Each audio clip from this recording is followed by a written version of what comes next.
Hi, everybody, and welcome back to Don't Praise the Machine. John Maloney. Australia has been in the news in the last few months because it has become the first country in the world that has passed through law a ban on social media for anyone 16 and under. That's correct. Yeah. Got that correct? The 16? That's right. So anyone under the age of 16. So The age of 16. So 16, you're in the clear, but anywhere under the age of 16, they have passed just before the Australian Parliament finished for the year. So on the 10th of December last year, they passed the Online Safety Amendment Social Media Minimum Age Act 2024, which was an amendment to there's already something in Australia called the Online Safety Act, which sets out it's basically an attempt to regulate the internet through the actions of something called the E-Safety Commissioner, which is a kind of regulatory office. And the E-Safety Commissioner can do things like order social media platforms to take down offensive, content that say is doxing or is threatening harm or whatever. And now this proposes to kind of attach to that same regulatory scheme this power to issue fines essentially and various other associated measures to social media companies who are providing access to their platforms to people under 16 in Australia. And it hasn't come into effect yet. It won't come into effect probably for another 12 months. And basically, if you look at the act that's been, or it's really an amendment to an existing act that's been introduced, it's fairly broad brushstrokes still. So there's a lot of kind of unanswered questions about how it's all going to be implemented and operationalized in practice. But yeah, the idea is to sheet home responsibility for age verification to social media platforms.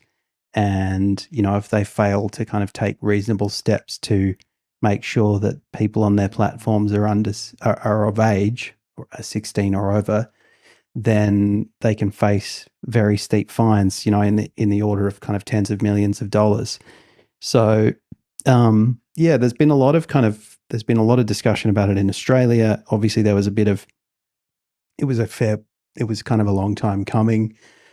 It's been introduced by the Labor government here, but I think, it's been introduced on the basis of having support from both the kind of left and right of politics here, although not everyone's on the same page about it. And there are some kind of dissenters, but really what the Labor government seems to be doing is responding to, in part, kind of Murdoch media pressure to take this kind of step, because there's a lot of concerns about, the internet is rotting our kids' brains and it's addicting them. And we used to go outside and kick the football and, get conscripted into the army at 16, and what's happening to these kids. And so, they had I think they kind of got various bits of evidence from, child psychologists and others who obviously can produce fairly convincing stuff about the harms that social media can do to people.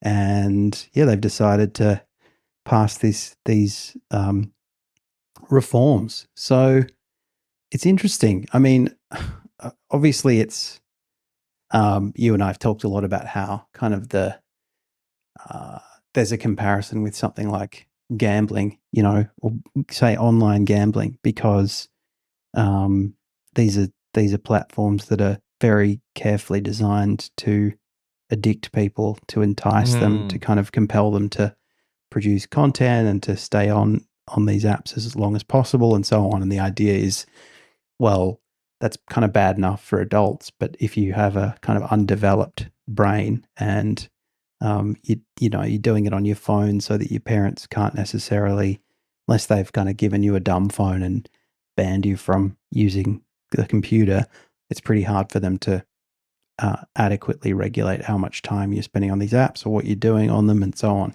But then, of course, there are people who are coming forward and saying, well, this is, we need to do something about this, but this is the wrong way to do it. And, it's too much of a kind of nanny state move. And really we should be, sheeting home responsibility to parents to determine how their kids use social media. Yeah.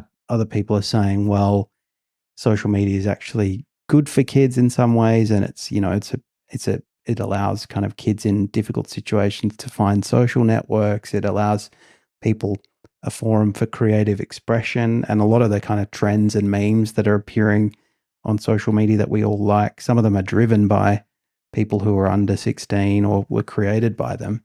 So, people are kind of saying, well, this is including, of course, social media companies and people who benefit from them are saying this is all a bit too much. And they're also saying that this would require potentially the provision of information to verify the age of all users of social media in Australia, which would be by its nature potentially kind of private identifying information that the social media companies would then have.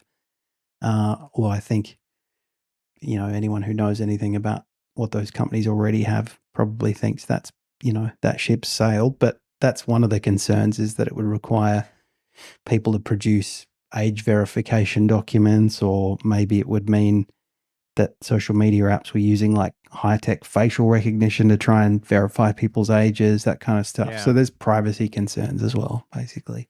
So yeah, it's an interesting time, and it's going to be an interesting year to see how they actually kind of try and put flesh on the bones of this idea.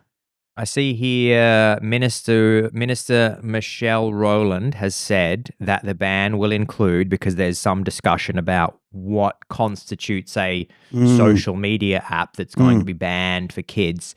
So we have here the ban would include Snapchat, TikTok, Facebook, Instagram, and X. So not YouTube. Which is kind of interesting. Yeah. But I guess they would look at it by through an app by app basis, and this is obviously about eliminating the fairly well documented harms that social media is having on young people. And that's right.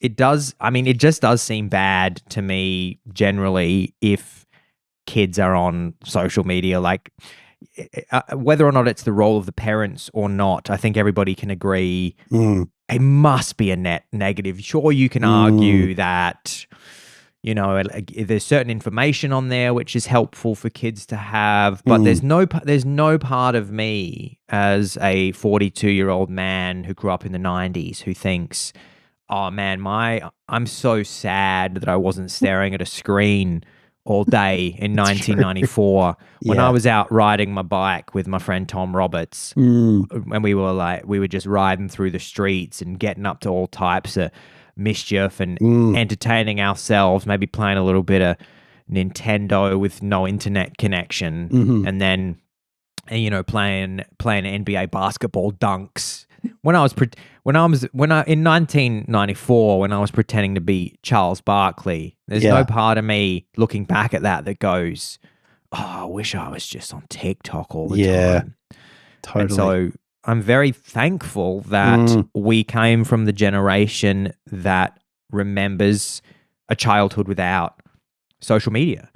And so, but with these kinds of measures, I just think that kids will find a way, unless the law is able to create a kind of cultural shift in which it becomes like, it needs to become uncool or undesired for kids to be on social media, and I just don't know how that happens, like, because if you could make it so that all the kids in the same way that they try to do it with cigarettes, hey kids, smoking's uncool, don't be a doofus, don't smoke a cigarette, because everybody in the schoolyard will point at you and go, what, you think smoking's cool? Smoking's lame, man. Dude. Why don't you just smoking's lame, dude. Why don't you just come to mass and do the Eucharist instead?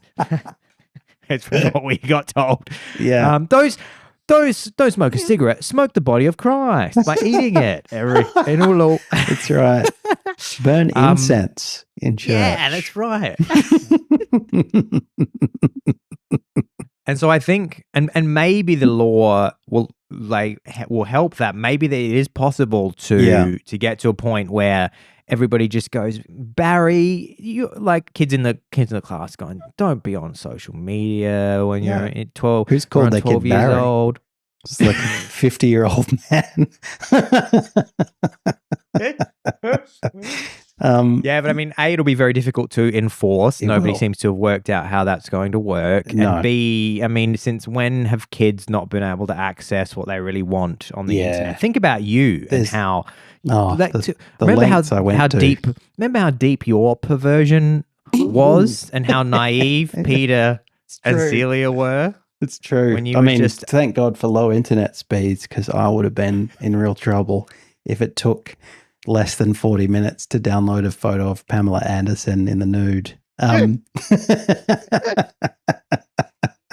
You were like, every month I'd check in on, every month I'd come back and go, is the Tommy and Pam tape downloaded yet? And you'd be using 14%. some zip program to get it down in 7,000 pieces. Yeah. I'm up to piece 576 of 7,000. Soon we're gonna have that Pam and Tommy Lee tape. Exactly. I was like 19 by the time it came online. But yeah, so to address the definitional question, because I think that's interesting, right? Age. This is from the proposed act. Well, it's now enforced. This act, age-restricted social media platform, is defined as an electronic service that satisfies the following conditions. 1, the sole purpose or a significant purpose of it is to enable online social interaction between 2 or more end users. 2. The service allows end users to or interact with some or all of the other end users. And 3, the service allows end users to post material on the service. And 4, or I think these are alternatives rather than necessarily all having to be satisfied. Okay. Or 4, such other conditions, if any, as are set out in the legislative rules.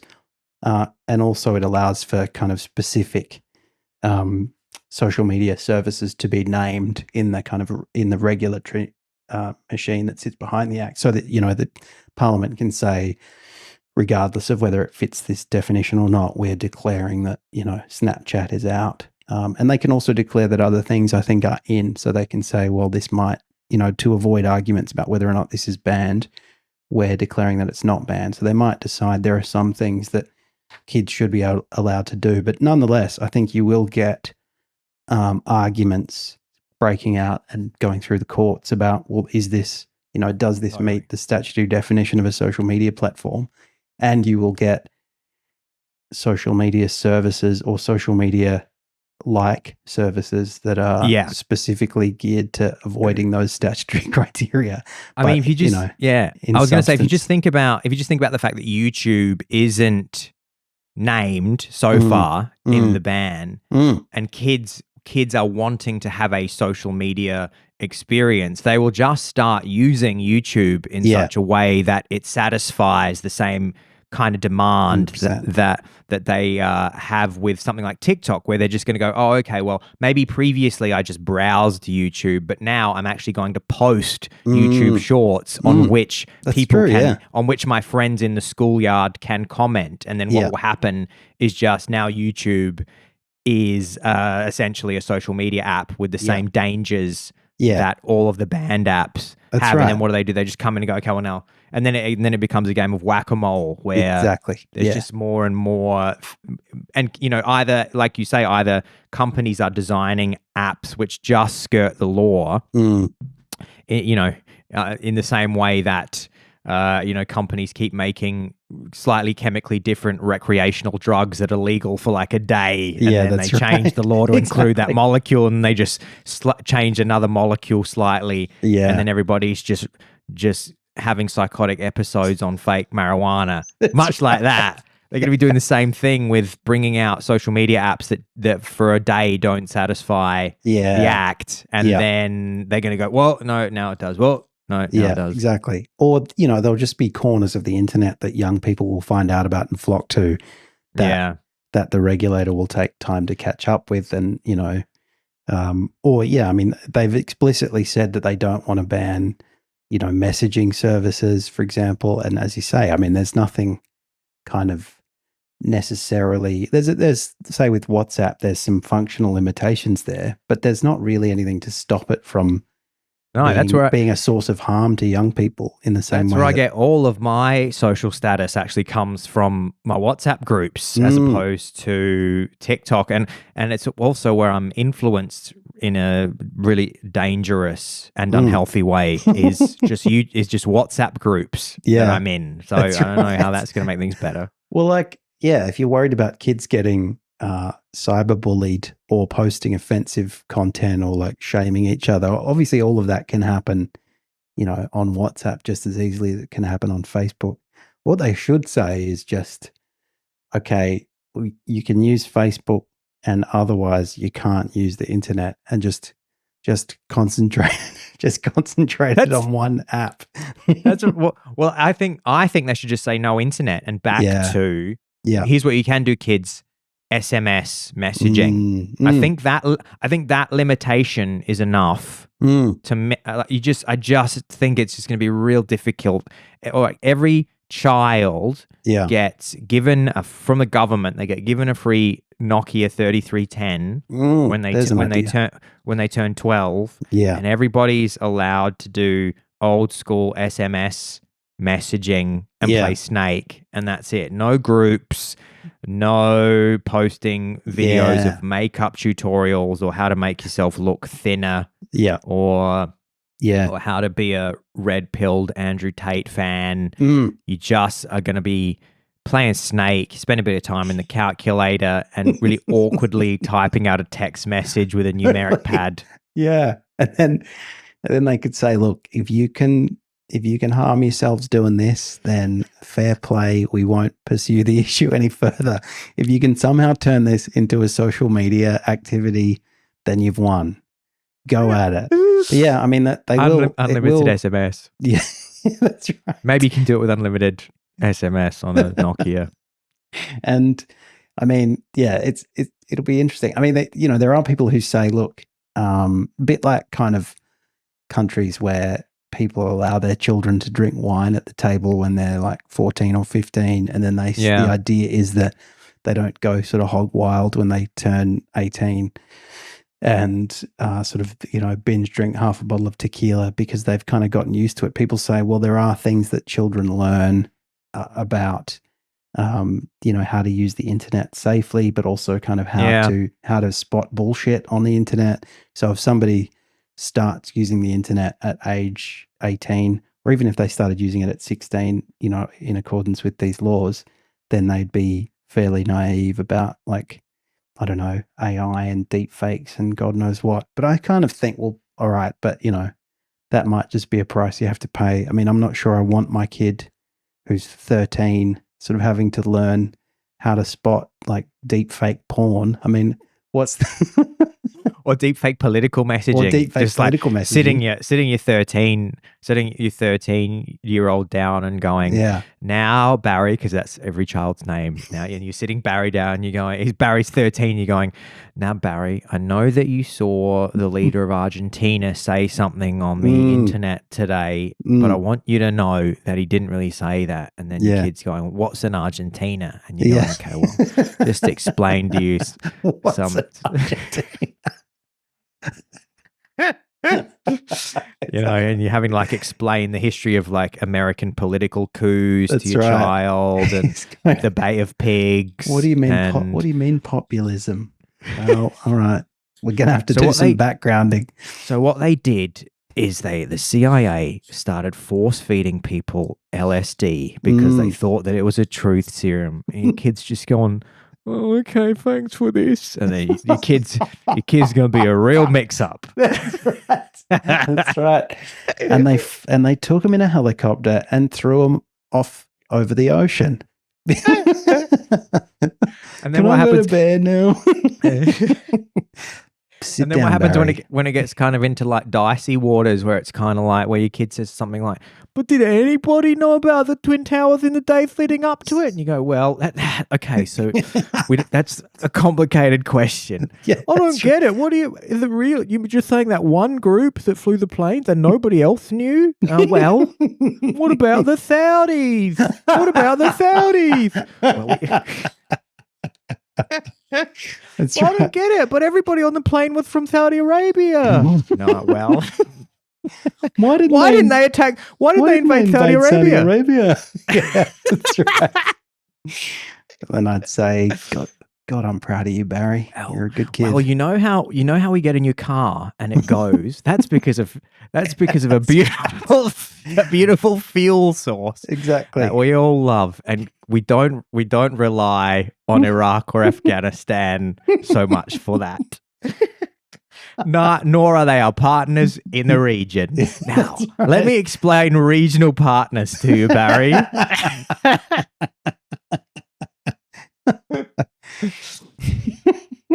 So that's what's. Barry.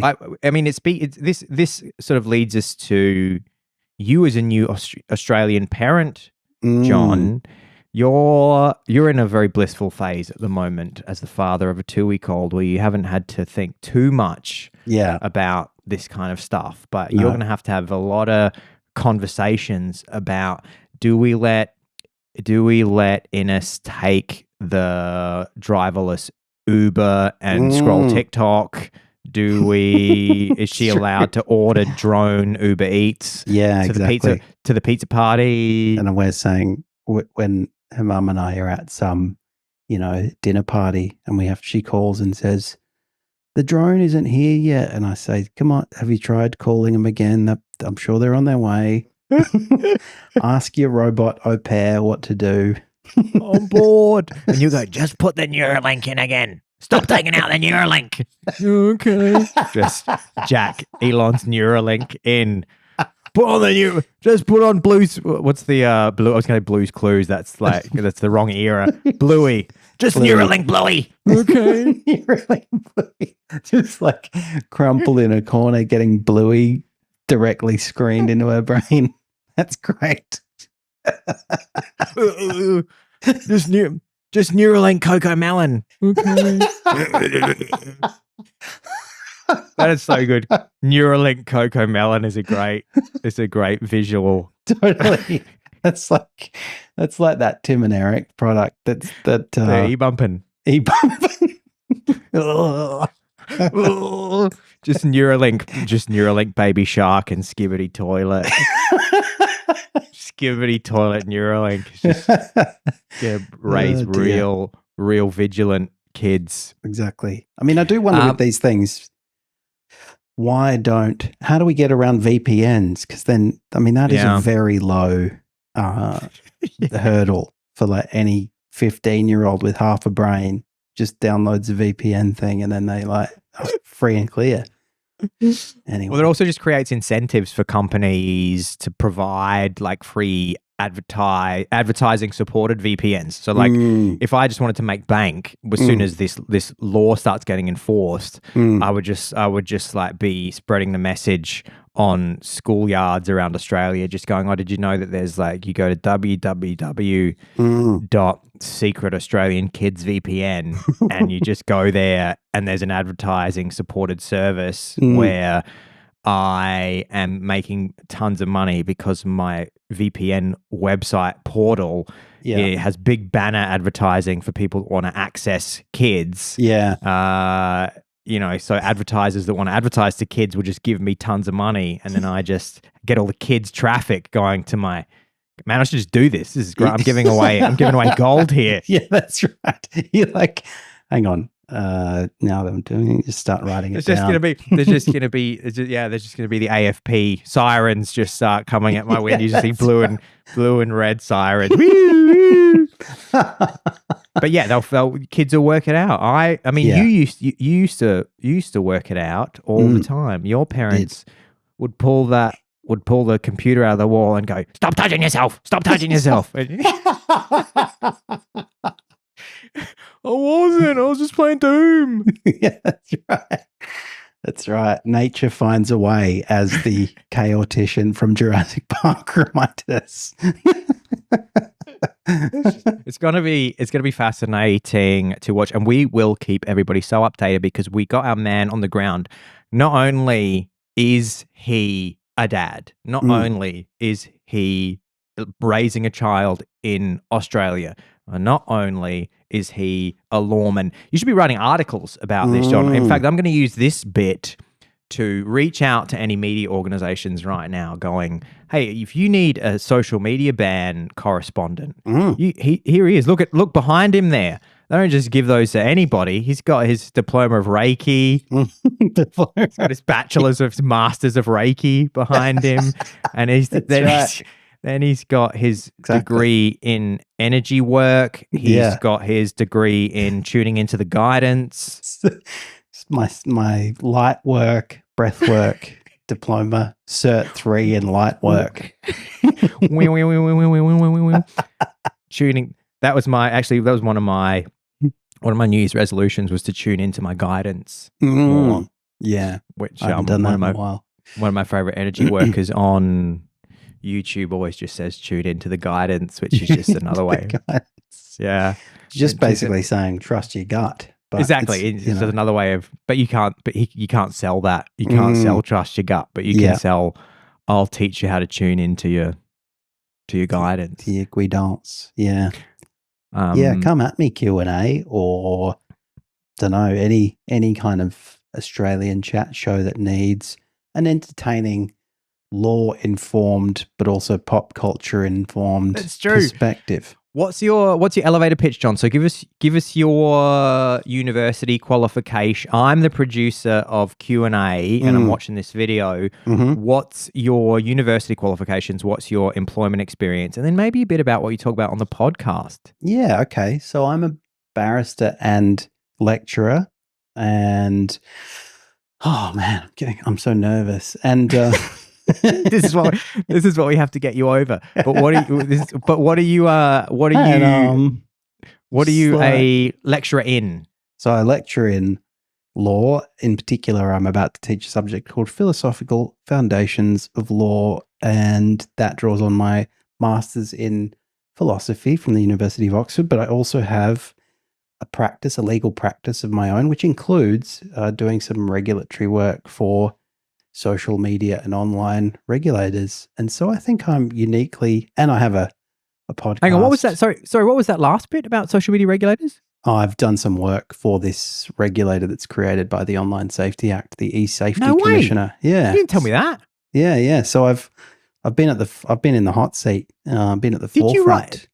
Did you write this fucking law? And you're just talking about it like you don't know anything about it. No. Going, you're scratching your head going, I think it's about this. Pretty deep. Meanwhile, John drafted the whole law. Nah, I didn't draft it, but I've done some work with them dealing with cases where they're trying to remove content from social media platforms, and they get into disputes with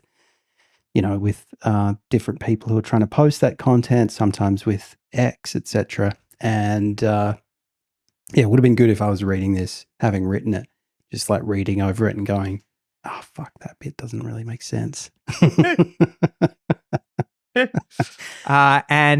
what about the podcast? And the comedy podcast, which looks at the ways that technology is shaping culture and so much more. And so I think that's a unique constellation of experiences and interests. And yeah, on top of that, I don't know, I've got a disability that'll probably get me over the line.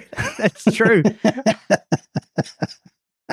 You throw the disability and it becomes very niche. Add on. Yeah, that's right. You could say like if you need somebody who speaks to all the things that I just mentioned and speaks to the experiences of a disabled person. It's a very niche.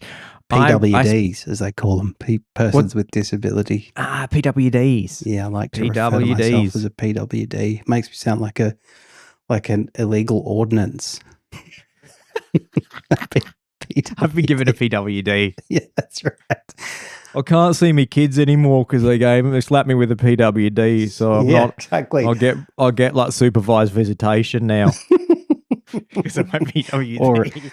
Or my company was shut down because we were selling PWDs to Yemen. John Maloney, TikTok is back. You can sigh a sigh of relief because your thoughts were beginning to consume your entire brain. You're having to think about your own life. You were having... I was touching way too much grass. Touching way too much grass. You were getting a deep green stain on your feet, which was a terrible consequence of the TikTok ban.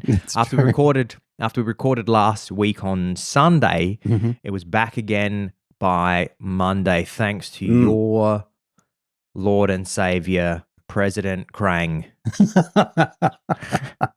I thought you were going to say thanks to my tireless lobbying of ByteDance.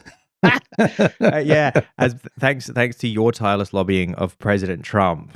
TikTok is on behalf of ByteDance. You should be a ByteDance lawyer. Fuck, that'd be great. That'd be good. Tell you what, I could put another fucking story on the house. That'd be all right. You could put another story on the house and you'd be so cool. Imagine telling everybody, instead of having to tell everybody that you're a dusty old barrister for refugees or something, you could say, I'm a TikTok barrister. Yeah, that would be great. You'd have some colourful cases. You'd get who's the CEO of ByteDance up in front of the Congress saying, I'm a Singaporean citizen, and they're saying, are you a Chinese spy? And he's just going, you people are morons. Someone's Shu, isn't it? It's like Zhou Shu or something. He you could just be next to him in Congress. That'd be so cool. And you could be I'd love it if you also just wore Gen Z clothing as the lobbyist for ByteDance. If you just had like my chains, huge baggy jeans on, crop t-shirt, chains, like the Zuckerberg broccoli hair. Yeah, exactly. Dyed a particular. You're coming in on your scooter to court.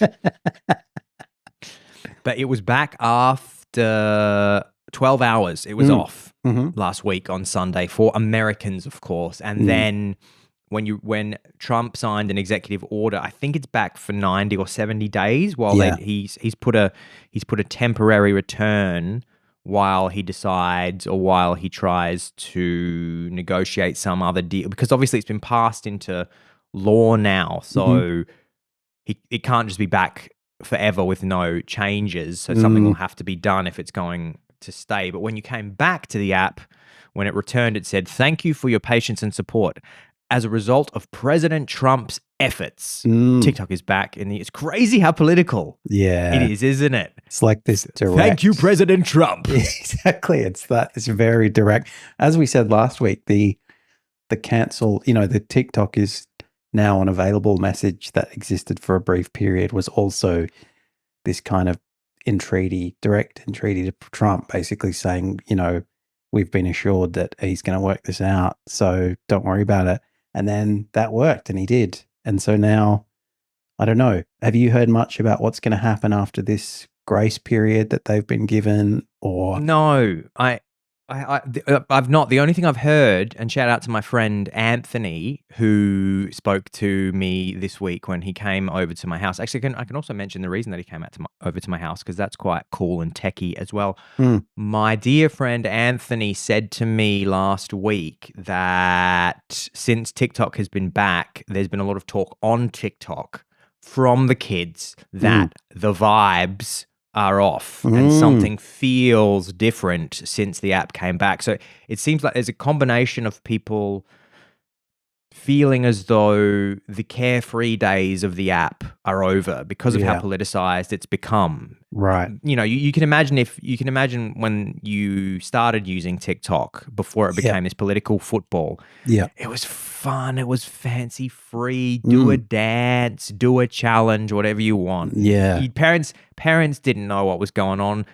Politicians certainly didn't know what was going on. It wasn't their place to get involved. And now Now it's bloody in the media every day. Kids are freaking Mm. out because they've realized how dependent they are on it and how it could be snatched away from not just kids, but anybody who's into the app has realized in the last few months that this thing that they've become very dependent on can be snatched away from them. And they're also starting to contemplate what that means about their own use of the app and their own dependence on it, because they've gone, man, it just used to be fun dancing and now I'm terrified it's going to get taken away because I'm getting spied on by, that wasn't why I didn't get on the app to be concerned about China spying on me or or Mark Zuckerberg trying to crush his competition with lobbying. That's not fun. No, and it's not. So that's one part of it. Another part of it, Anthony was telling me, is that there's conspiracy theories because people were saying it feels different to when the ban, from before the ban. And some people have suggested that it has secretly been sold behind closed doors. That's why it's back, because apparently the CEO, Shu, I think his name is, Sweet Shu, as I said, apparently his status on the app, I think it used to say CEO or something, and I think it's changed. So now there's conspiracy it's complicated.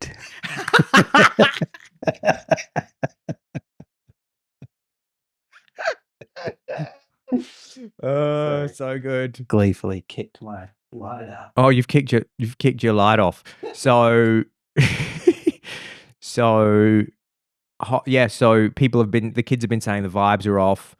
And I just did a little bit of a Google before the show, and one particular article was saying, this is actually a little ChatGPT was saying, because this is my trick now, is I take quite long form articles and I go, oh, there's too much in here. I go, ChatGPT, give me the TLDR of this.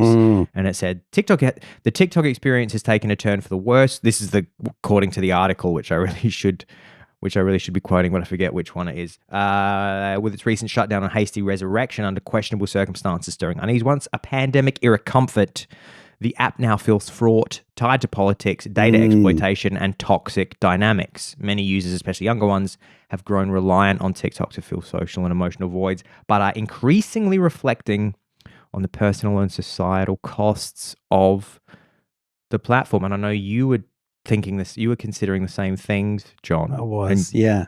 Look, it is interesting because that's kind of a microcosm of the internet, isn't it? Or social media generally, where you get into this new space. Initially, TikTok existed outside of the kind of, megalith of Meta. So people probably appreciated that. They liked that it was a kind of different and fairly sort of lawless or kind of untapped, not rule bound. You didn't really know who was involved with it. It all seemed pretty kind of loosey goosey and very cutting edge in terms of what it allowed you to do.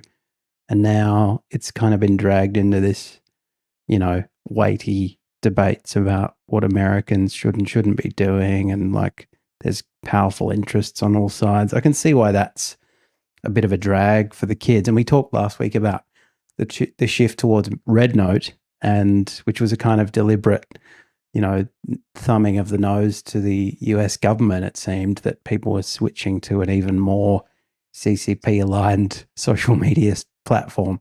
But also I've read some articles about people saying, you know what, Red Note's actually, I'm enjoying it and I'm not ironic anymore. I'm just going to actually be using Red Note. So I wonder if that is a sizable cohort, or if people are going to be looking for something other than TikTok to kind of scratch the itch, which is, something that's kind of maybe previously been flying under at least the US radar, and where they feel they won't be kind of hounded by these sorts of, being in the political spotlight, being on the front page, whatever.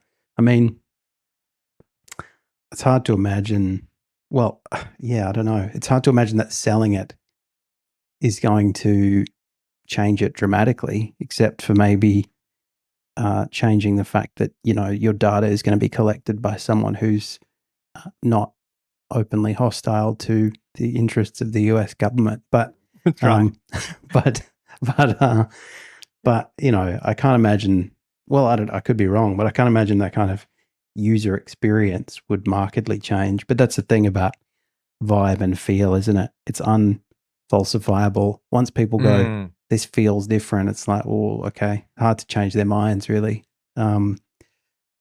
Yeah. I was reminded in the week reading a lot of articles about the growth and explosion and cultural impact of TikTok, and I was reminded of something that I think a lot of us have forgotten or tend to forget, which is that TikTok really I don't know if they would argue that they invented it. I'm sure there's apps that try to do the same thing, but they're the ones that really popularized, I guess, what's become called the TikTokification of social media, where before TikTok, the amount of reach and traffic that you could get on a social media platform, take for example Instagram, Facebook, it was very dependent on how many followers you had built. So your content would get served to your followers, and it meant that all the power lay with people who had amassed a ton of followers. Because if you had 10 million followers on Instagram and you posted something,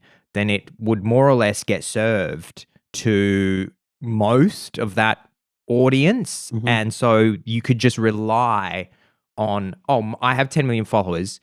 A huge volume of them will see my content because my content gets served directly to my followers. Yeah. TikTok came along and said, like, nah, actually what we're going to do is we're just going to decide whether or not a piece of content is good or not. So the idea was that anybody can post anything and we will serve it to a small group of people, and then we will watch to see how they react to it. And if they stick around and watch the whole thing, then we'll serve it to more people and to more people.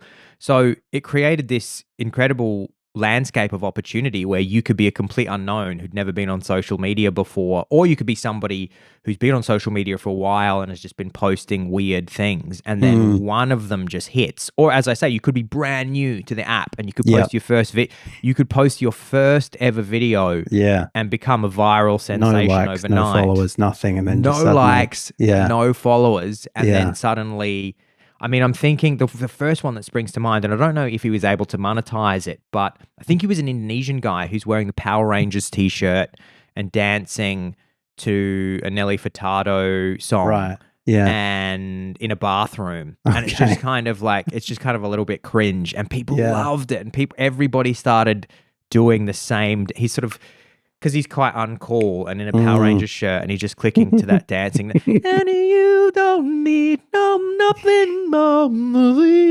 And it just blew up. And you just think you could have never planned for that. No marketing team could have gone, oh, this will work. It's funny, actually. I remember when you first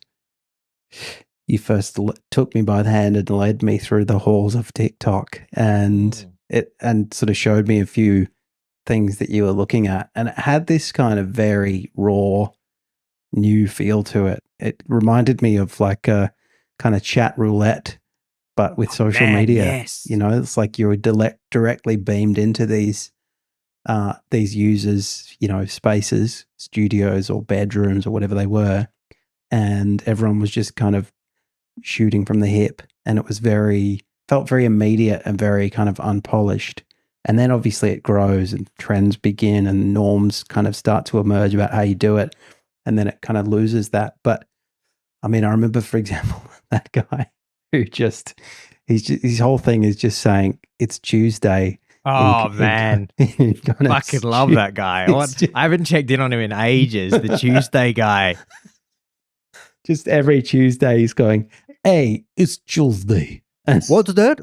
Tuesday? It's Tuesday. The Tuesday guy. What day is it? I think it's Tuesday. It's Tuesday. With weird little animations and shit. Yeah. And sort of sometimes like a bit of like ambient sound effects or music over the top. And that was kind of a great example of like, you couldn't really see this anywhere else. And he wouldn't have, like, why does he have a following? It's just kind of so it's just kind of absurdist. But you know, that was the kind of thing that allowed to happen. But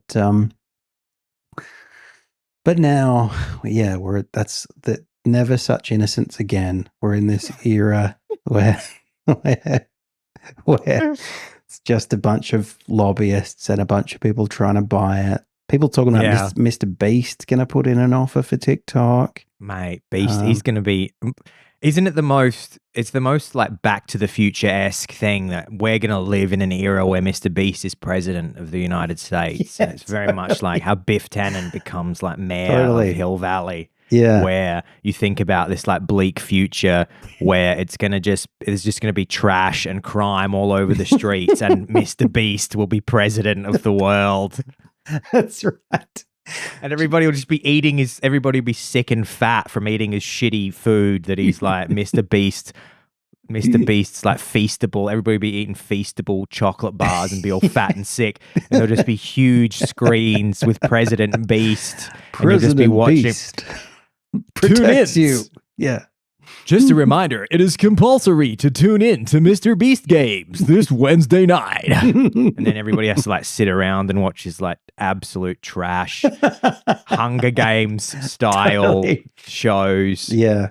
Watch him get President Beast buried in a glass coffin for a joke. Everybody's just like brain rotted to within it. They can just barely survive. Everybody's just drooling, just like doing fentanyl, eating feastables and watching Beast games, feeling real good about themselves. That's what's coming.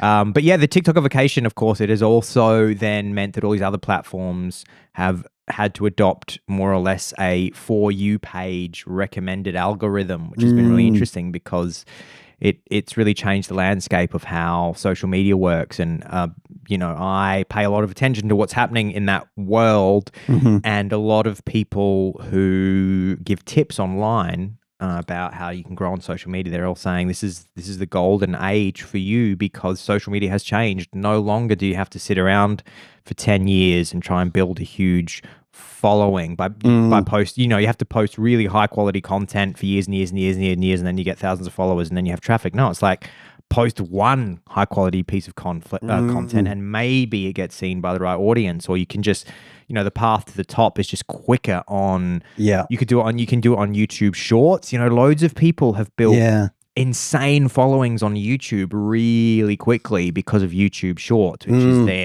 their TikTok element is YouTube Shorts, where instead of having to spend hours and hours producing a YouTube video every week that takes your entire week up, and then it's 10 minutes, and then you just have to cross all your fingers and toes that some people see it, and then over years it builds and builds. No, you can just post fucking 10 YouTube Shorts a day of Minecraft, and you can build a YouTube audience as well, just off Shorts, YouTube Shorts. That's the dream, and I'm happy because that was a couple of thousand followers for Don't Praise the Machine. Now I don't know how many of them would have been affected by the ban, but it wouldn't have been good for business. We should post a video this week about. I mean, it has to come from this. So that'll be the intro of the TikTok video. Yeah, that's how. That's my hook at the start of the video. That's gonna be the hook that I'm gonna put in. John, you have to just speak directly to people's reptile brains, don't you? Yeah, you have to. I've got to fill you with fear or lust. Those are my two options. What's happening with TikTok tomorrow is going to end the world. I've got the nuclear codes, and I'm going to destroy the world tomorrow. Yeah. Speaking, Mom, Dad, Bart's dead. Fuck, that's so good, John. Like, I feel like nobody's done that as The Simpsons with the original hook. Yeah. That's fucking great. I mean, I was going to say I should write that down, but then I just realized I'm filming it, so I really should be able to remember it. That's a fucking great video. That totally is Bart and Lisa coming up with an incredible hook at the start of their short form video. Yeah. Then it's something like dead tired of not going to Itchy and Scratchy Land or some shit.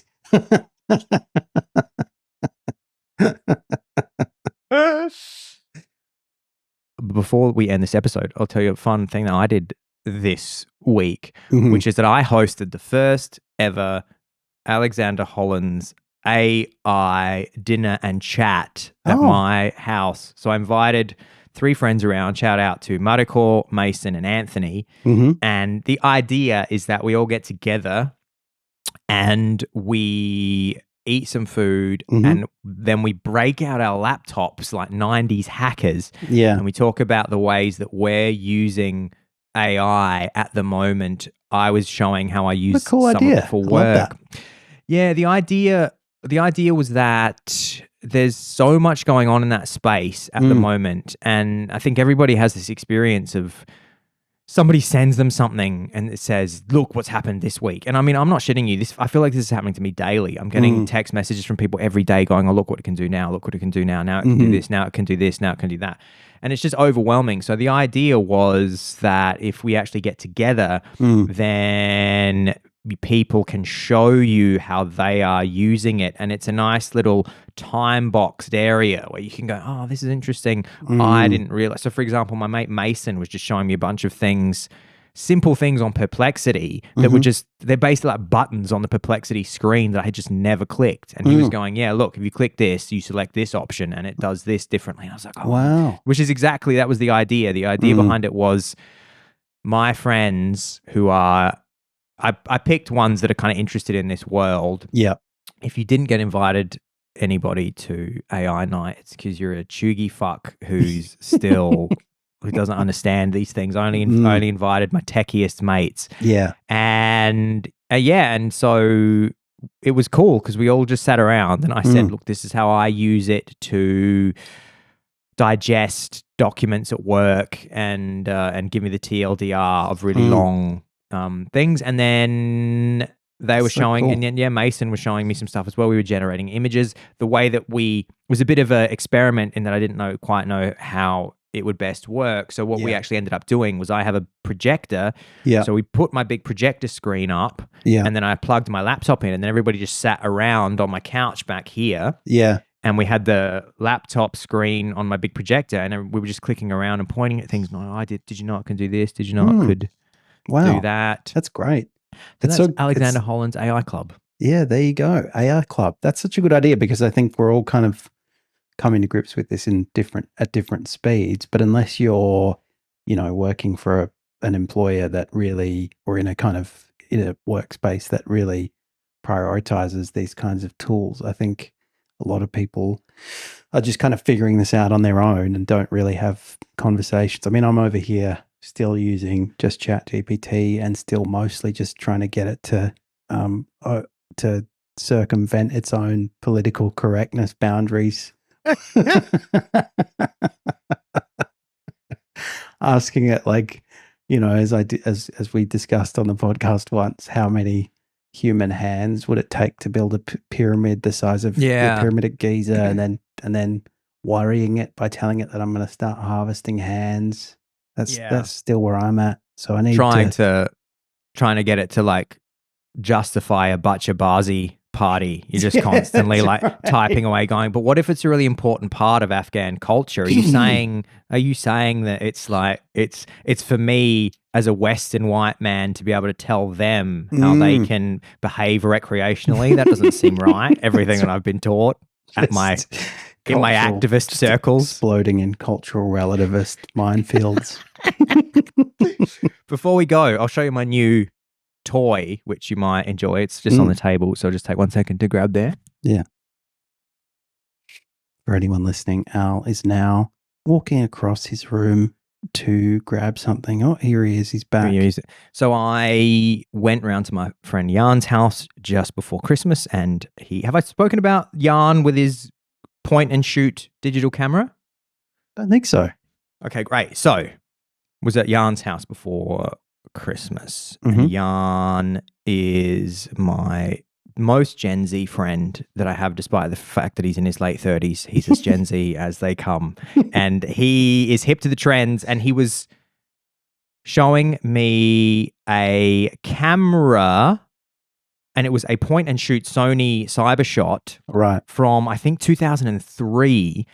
And I just had not seen these point and shoot cameras for years. They're the ones that existed in a very specific period of time. So you will remember, John, that essentially we went from film cameras and disposable film. I remember it went from my parents having a film camera, and I remember the film camera at the Holland House. It was a beautiful film camera that they had. I think they still have it, and you'd get your photos developed. And then once we became teenagers, it became, actually maybe it was actually before we were teenagers. I remember going on school camp in 1993 and the kids had disposable film cameras. So suddenly it was like you could have a film camera even though you were a child, and my parents were not going to give me the Holland beautiful film camera. So we had these disposable cameras, and then everybody had disposable cameras for 10 years. Yeah.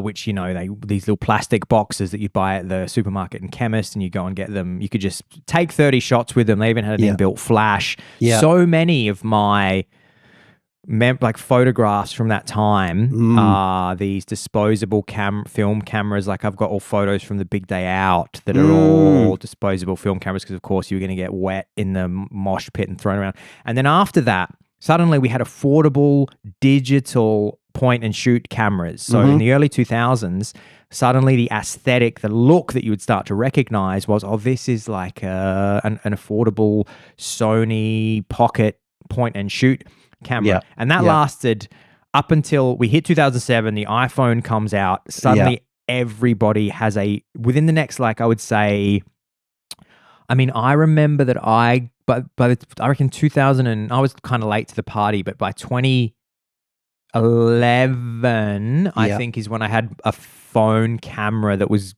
good enough to that I didn't think about point and shoot cameras anymore. So let's say 10 years about, everybody had these point and shoot cameras, and then phones come along. And everybody just goes, why would I need this? I have this thing which is taking good enough photographs. We don't think about point and shoots anymore. Then I go to Jan's house. Jan goes, look at this. I got a little Sony Cybershot. And I was like, wow, I haven't seen one of these for years. Why do you have this? And he goes, well, I was on TikTok and all the kids are now buying these again, and they're taking photos with them, in particular with the flash. Yeah. Because it's the flash that gives it that early noughties aesthetic. Yeah.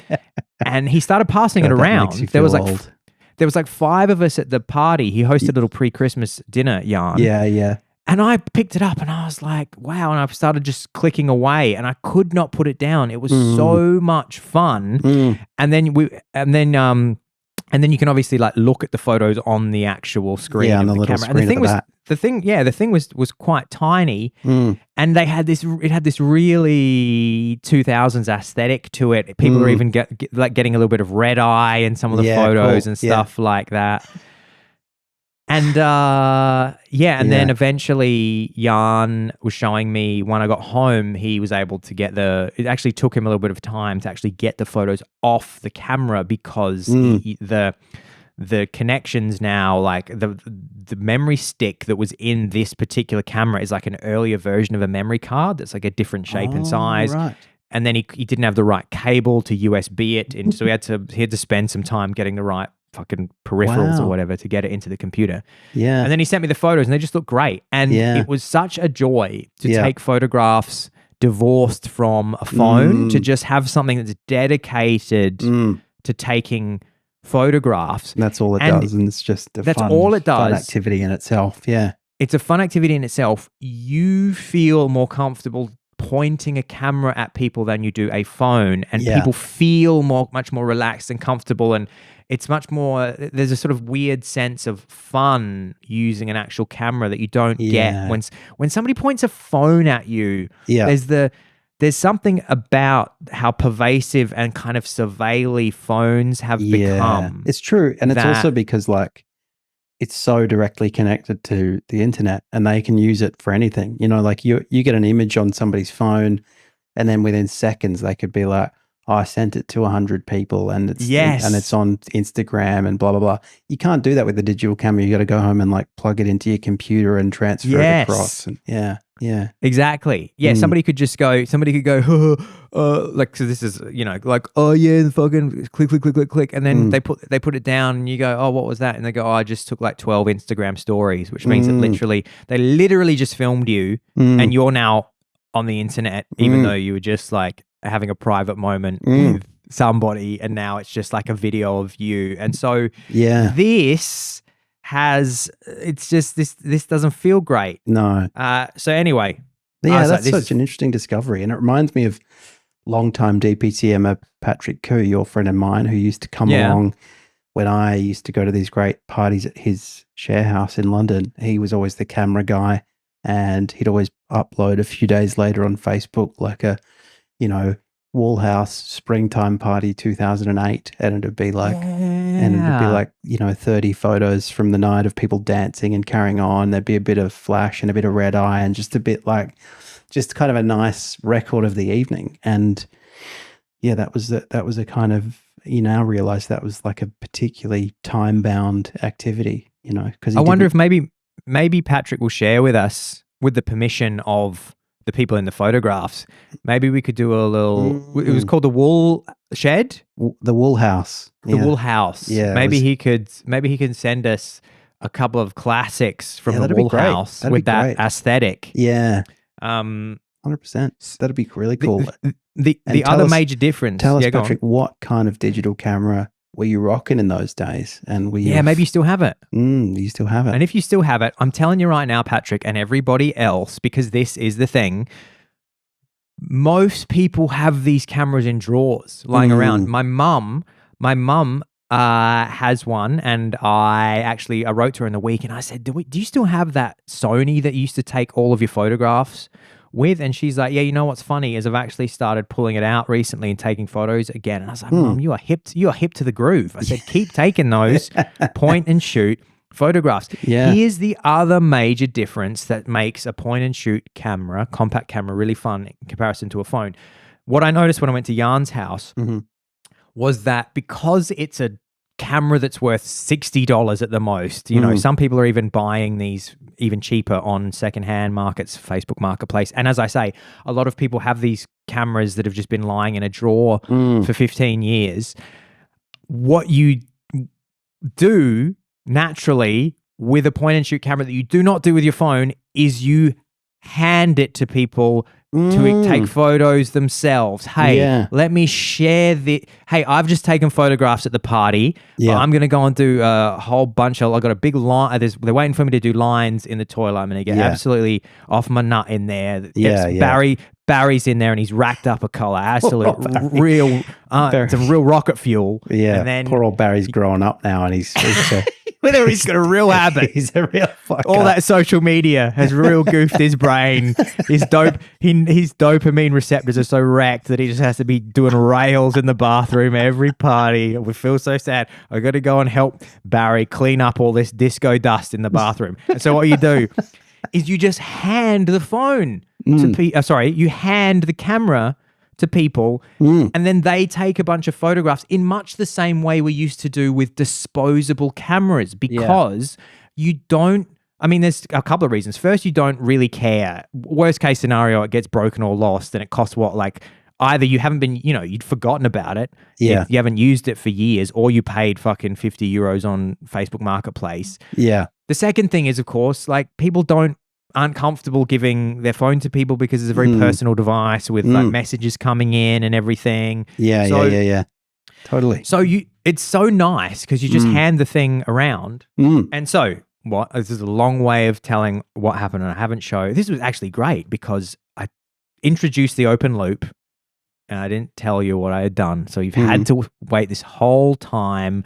I want to tell my mother in particular out there, Mum, this is how you do storytelling. You introduce what you're going to say, you give a little nugget, and then you show the item at the end instead of the classic Marie, which I always love telling the story about how my mum tells stories. Sorry about this, Marie.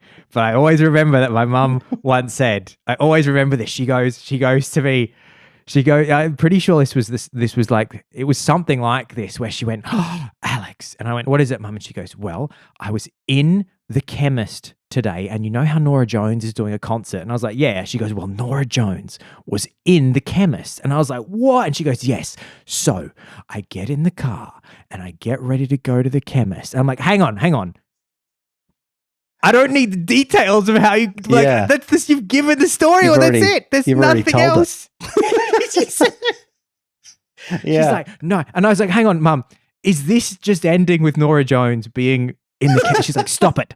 Stop it. You listen. No, it's not. There's more to it than that. And I'm going, and then she's like, and so I'm thinking to myself, I need things from the chemist. So I find a park. And I'm like, no, this is not how you do it. You got to tease, and then That's great. you'll never guess who I saw in the chemist, and then tell me about how you needed things from the chemist. And you're like, seeing Norah Jones was nothing next to the bit where you bought Ventolin inhalers.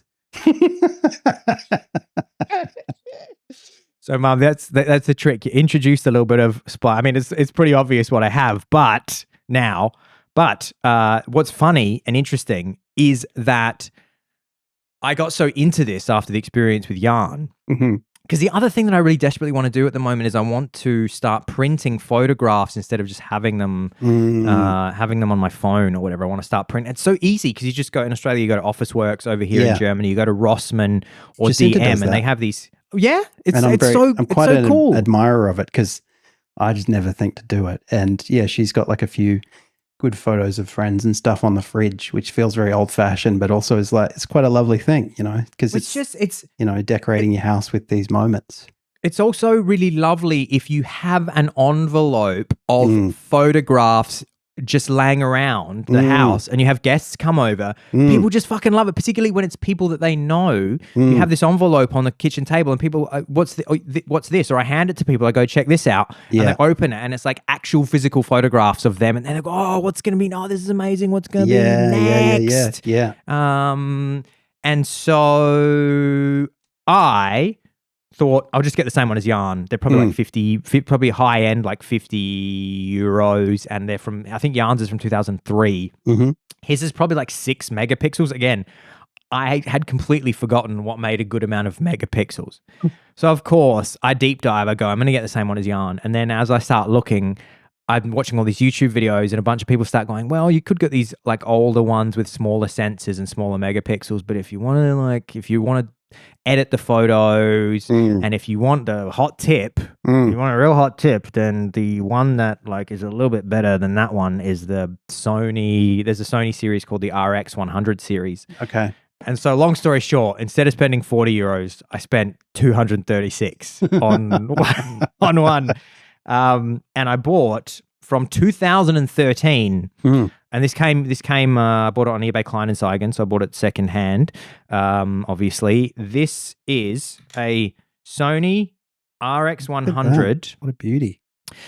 It's a Sony RX 100 Mark II from 2013, and the beauty of this is I wanted something that's pocketable. So this fits in my pocket still, but it's a much higher quality than your like more sort of consumer, like mass market point and shoot that all the families used to buy. This is a bit more of like a photography enthusiast. Which can get a lot of manual control in 2013 because that was like, look, you could use your phone, but if you really love photography, this is what you should be using. So look at that. It's like barely bigger than the size of my palm.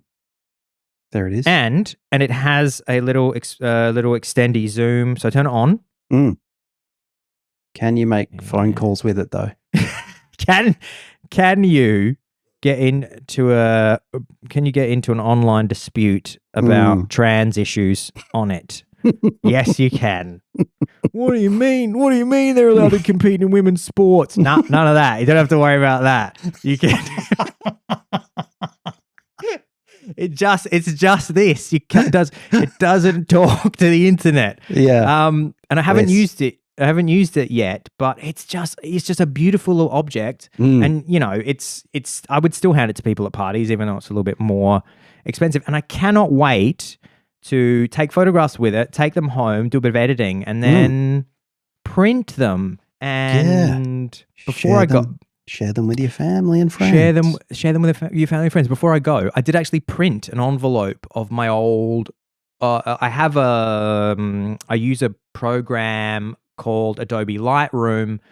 I use the mobile version to edit my favorite photographs that I have taken with my phone. And then yesterday, I went and printed like 30 of my favorite photographs that I've taken over the last few years, probably 3 years since I've had my Google Pixel 6. So I'll just show you a couple of them. Yeah. And this podcast will never end. It will just keep going. It's going to be our first, like, this is basically now our slideshow. Everybody, you remember how dull Grandpa's slideshow was? Well, I'm bringing it back because I'm sick of all this internet. I'm bringing back making people come around your house and watching slides of you on a cruise ship.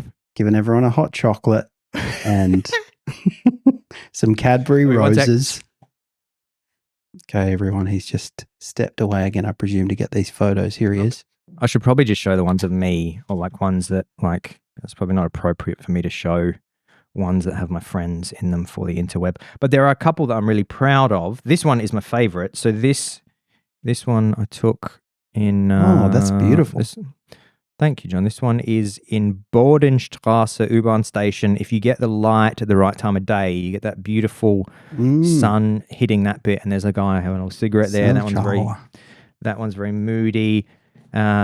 And then some other ones that I took, which actually most of them are from my friends, which I can't. This one's nice. I don't think actually my mum will complain if I show anything of her, of course. There's a lot actually of my friends. But yeah, so I print. Oh, this one's really nice too. You can pixelate it. This one is like just a classic. A little, I think it's a bar in Kreuzberg. And then I also, So these are not, to be clear, these are not digital photos. These are photos from the phone that you've had printed. They are digital photos, but the digital phone. Yeah. Okay. Yeah. Yes, that's right. Not a point and shoot. Because what I want to find out.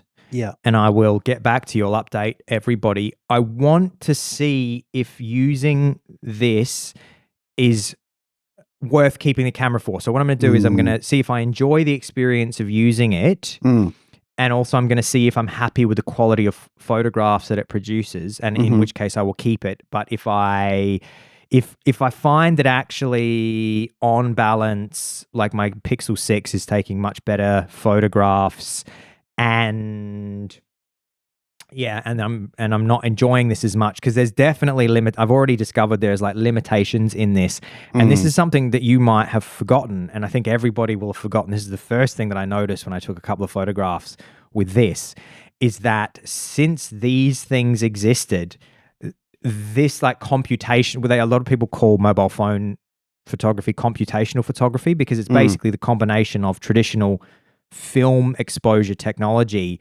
mixed with a ton of computational trickery that allows you to do things that you could have never done with traditional cameras.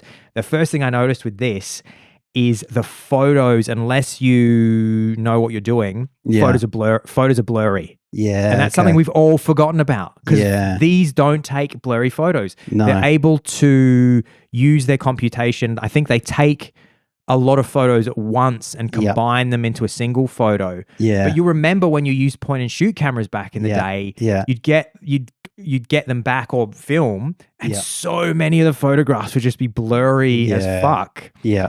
And so you have to know what you're doing with these, or you just get blurry photos. So that's something that I am going to have to wrestle. It's kind of a balance, isn't it? Because you're like, well, obviously you don't want, you are deliberately sacrificing quality in a sense, because you're going with an old camera that, you know, for the sake of using an old camera, like the joy of old technology, but you want something that's still able to perform to a reasonable standard and doesn't just give you crappy, blurry, you know, low resolution images. Yeah.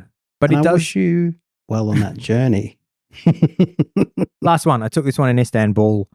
I took this one in Istanbul a couple of years ago. Yeah, that's really as well. nice. But again, that's a Google Pixel 6a. So I do Google Pixel 6a plus Adobe Lightroom. Adobe, give me a free Lightroom subscription, please. It's kind of expensive, and if you hit me up, I'm a big advocate. Affiliate links, please. Adobe. This was Adobe Lightroom plus Google Pixel Speaking of 6. which, shout out to my cousin Connor, longtime DPTMer, who told me during the week that he has started using everyone's favorite protein-rich goop, Optiman. Yes. And I thought, get back on us, Optiman. I'm an influencer. now. Optiman for him. I'm a wellness influencer, and I never saw that coming. Optiman for him. So good. John, that's been a great and a long podcast, but I think it was absolutely value packed. Yeah. We talked about TikTok coming back. You gave us a real dirty deep dive into Australia's teen social media ban. And I went hog wild on point and shoot digital cameras and how they're coming back for Gen Z and for you and me. Patrick Koo, send us a whole bunch of point and shoot photos from the Woolhouse days and give us permission to post. That'd be great. Everyone could get into that. Thank you very much, Al, for that beautiful distillation of what has been a great, enjoyable episode. I've got to go back now to the drudgery of early parenthood. Well, it's not all. It's lovely. I shouldn't say that. To the agony and the ecstasy of early parenthood.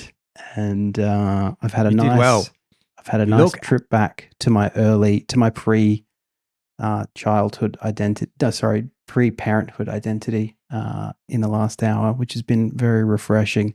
I was nursing Ines on my chest the other day, and I was in an argument with someone, which I won't unpack it because we don't have time. But I was using my free hand to argue in a comments thread, basically, and I was like, "This is such a lovely kind of reconciliation of old and new John." Man, I want to hear all about that comment section next week. Classic J Bones Malones. Thank you so much, everybody. This has been Don't Praise the Machine, and we can't wait to see you next week. The podcast.